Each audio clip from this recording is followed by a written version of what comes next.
You guys already know from my previous videos that I am a teacher and a proud one at that, a Nigerian teacher at the moment. Tomorrow the story might just change for the better. Okay, so yes, teaching is one profession that most people would rather than accept. Okay, now they consider teaching to be one of those jobs that you just take up because you don't have a better option. What do you guys think about it?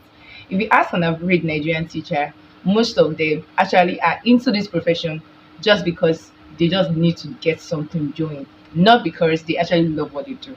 Now, I don't know whether you're a teacher on this channel and you fall into that category. I am going to be giving you some reasons why you should consider loving this job. And peradventure, you are not a teacher and you don't even want to be one. This video is going to give you one or two reasons why you should consider being a teacher. This is one content you would love to hear more about. Please stay tuned and go nowhere.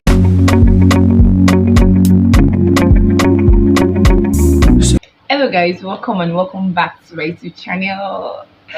Yes guys, if you're new here, you're just at the right place at the right time. Okay, now there's something I want to call your consciousness to. Trust me, I did not initially wanted to be a teacher, but trust me, the few years I've spent in this line has made me understood the fact that I am not here by coincidence. I am not here by accident. Like God actually orchestrated my path into this profession. So in today's video, I'm going to be giving you reasons why you should consider being a teacher.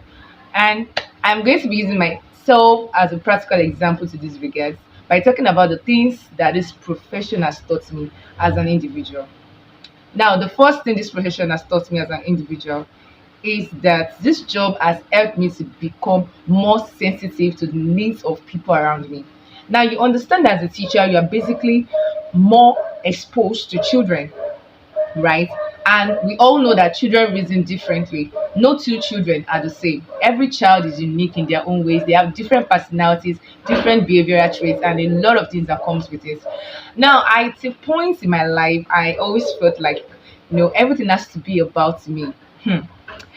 This job has helped me to understand that life does not revolve around you alone as a person, because there are times that other people are actually depending on you to survive. Or how do I put it now? Some people are actually looking up to you as their role model, and there is something they are seeing in you, and they are they desire to emulate and they want to become like.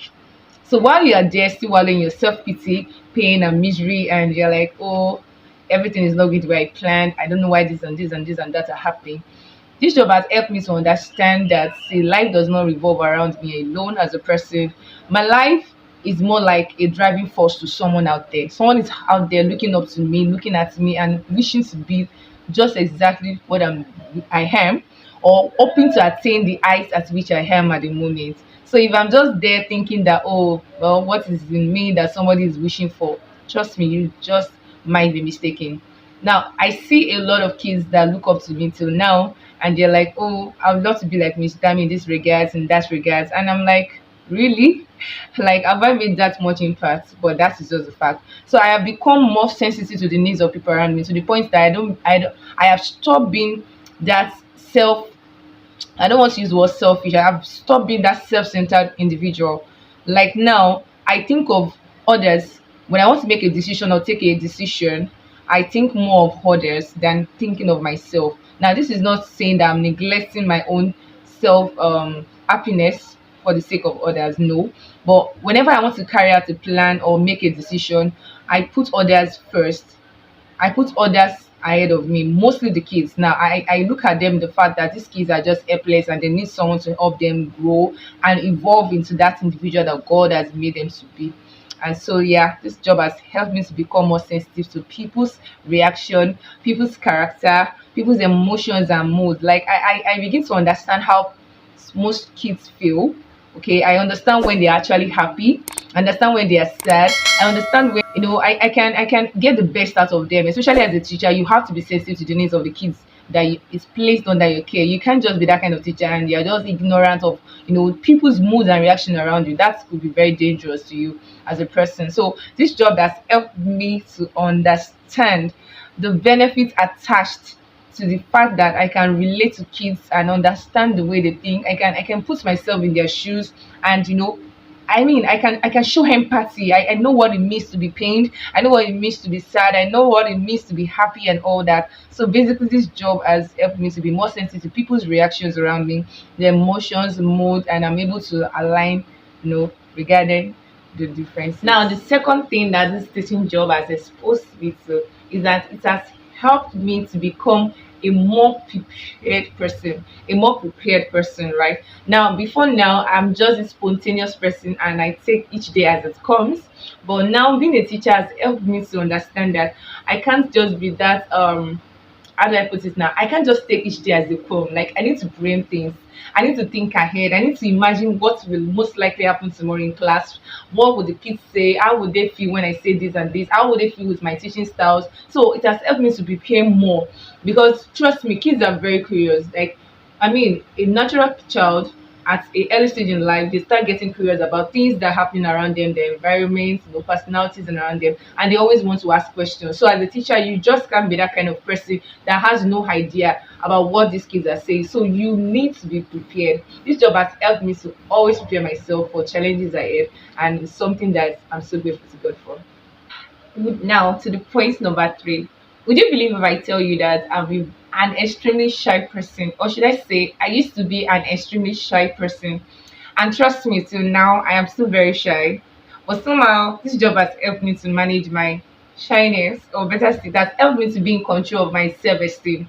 Now, before now, I'm this kind of person that I do not like crowd. I don't think I can face more than maximum of five people to speak.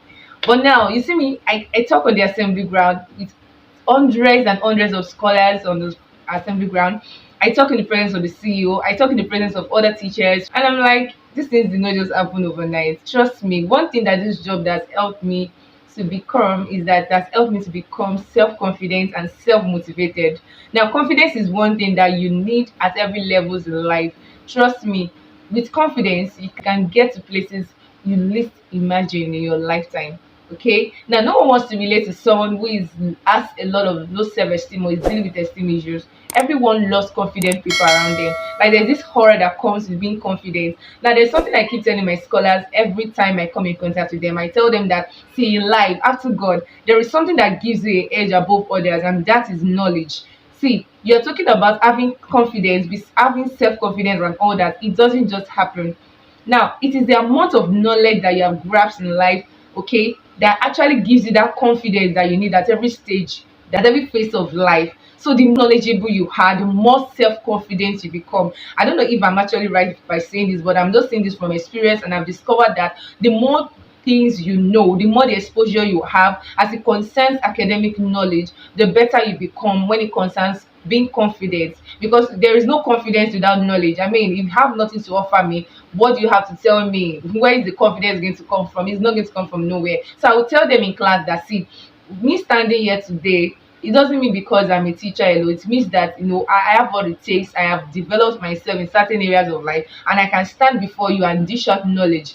I can't give what I don't have. Obviously, you know that. So, if you don't have something to give out, trust me, your confidence level is going to drop. It's just like me asking you a particular question or ask you to carry out a particular task, and you have no idea on how to go about it. Where's the confidence going to come from? From the blues? Obviously, no. So it has helped me to become self-confident because each day I prepare for the challenges ahead, and I'm like, I do not want to be caught unawares. That's the most dangerous thing that can happen to you as a teacher, to be caught unawares. Like, you must always have an answer for everything. Now, except when there's a leading from your spirit man to actually keep mute at a particular time. But trust me, at no point should you be vacant of knowledge. Like, you saying that you have no idea about something or you don't know. I feel like it's a sin. Okay. Point four, reasons why you should consider being a teacher is that this job helps me to be more conscious of my response to people. Kai, I think I'm a very blunt person. Yeah, to some extent or to a major extent. I'm a very blunt person. Like, I give you as it is. But trust me, this job has helped me to understand that if you want to survive this teaching profession, you need to be wise. The Bible says, be wise as serpents and be gentle as a dove. Okay, dove rather. You can't just say it as a form. There are times that you just have to be conscious of your response. Now, even the Bible encourages us to be slow to speak, right? And quick to listen. It's best to even listen more than talking all the time. Chances are high that when you talk too much sometimes, you begin to blab and say what is not even true.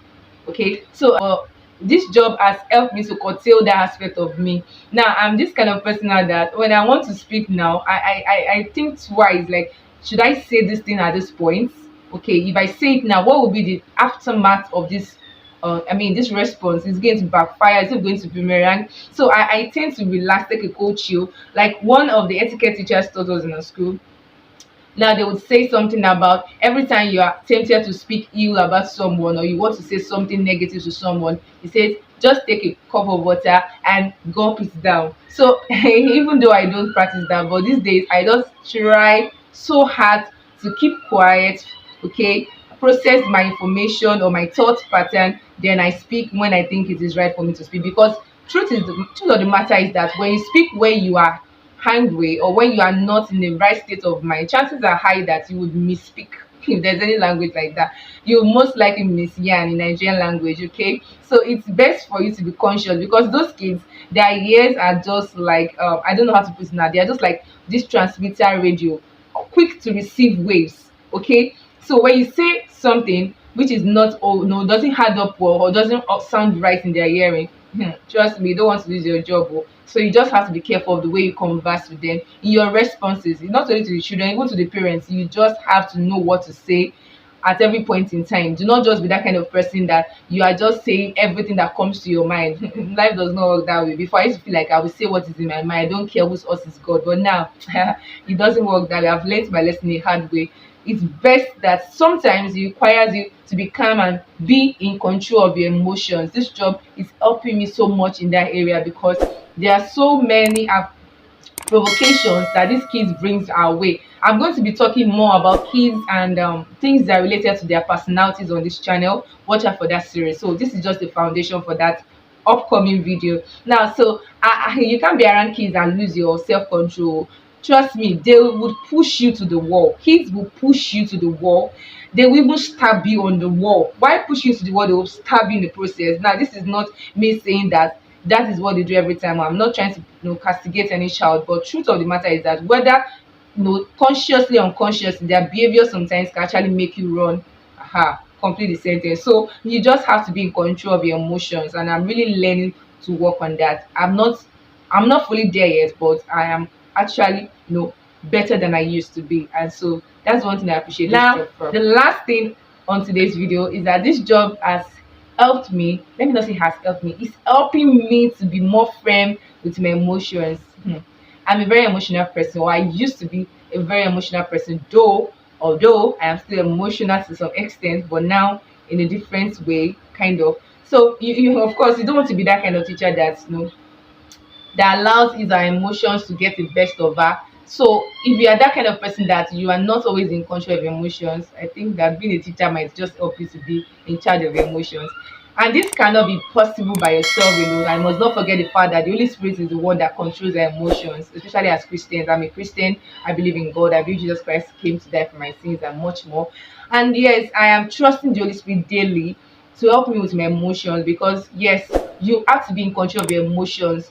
Now they say something about being a teacher in Nigeria. I don't know about other African countries or outside world. For you to be a teacher in Nigeria, trust me, you need an extra dose of patience. You need an extra dose of patience. They talk about being married and not being married. Okay, like if you want to get married, they say omanisuru, that you have to inculcate the habit of being patient with your spouse. This job is one of the things that will teach you to be a patient person. It will teach you that you need an extra dose of patience to deal with the kids. I am telling you for free. Handling a child, it takes wisdom, it takes patience, it takes a lot of things, and you don't want to just dabble into this business. But believe me, I am not here to scare you, but I hope that you would find the reason with me to agree with me that being a teacher is actually a blessing. Okay, should I say blessing in disguise?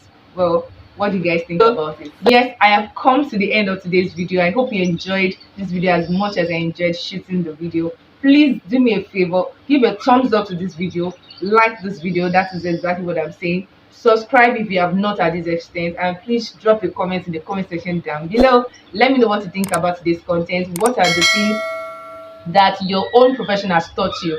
How has it improved your life for the better? I would also like to hear from you. Peradventure you're not a teacher like me, whatever profession you're practicing, let me know what and how it has helped your life so far. And so this is me signing out on today's episode, and I'll see you again in my next show. Till then, stay good and be safe. Peace out. Bye.